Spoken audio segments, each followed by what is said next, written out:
Bismillahirrahmanirrahim। अस्सलाम वालेकुम। मैं हूँ professor M A रफ़रफ़ Al Falah Quran सुन्नत फाउंडेशन से। मोअज़्ज़ज़ हाज़रीन, इंसानी और हैवानी बच्चे में फ़ितरत का क्या फ़र्क है, चॉइस का? आइए इसको एक्सप्लेन करते हैं।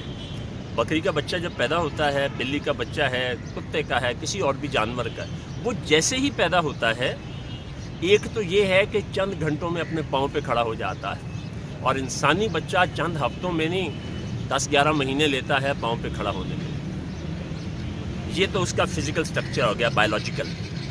अब उसका जो जिबिल्ली फ़र्क है वो बड़ा कमाल का है। आप ये देखिए कि बकरी का बच्चा भूखा मर जाएगा, वो गोश्त का टुकड़ा नहीं खाएगा।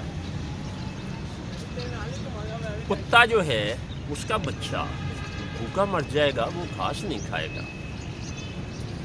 बहुत छोटा है, किसी ने नहीं बताया कि ये खाना है और ये नहीं खाना।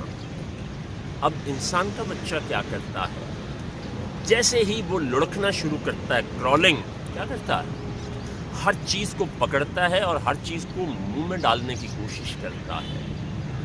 और जब हम उसको रोकते हैं तो वो फिर नहीं रुकता, इरिटेट होता है। यहाँ पर बच्चों की तरबियत का एक बड़ा ख़ास नुस्खा सुन लीजिए, बड़ा ही कमाल का नुस्खा। वो ये है कि बच्चा को रोकना है तो उसको चॉइस दीजिए।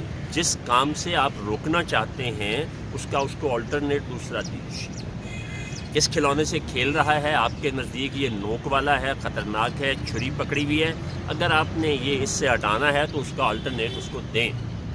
आपके बच्चे में गुस्सा, कीना, नफ़रत, बुग़्ज़, शॉर्ट टेम्परनेस, ये सारी चीज़ें ख़त्म तो नहीं, कम हो जाएंगी और वो ज़्यादा प्रोएक्टिव काम करेगा। और ये बुनियादें आपने बचपन में रखनी है। बहुत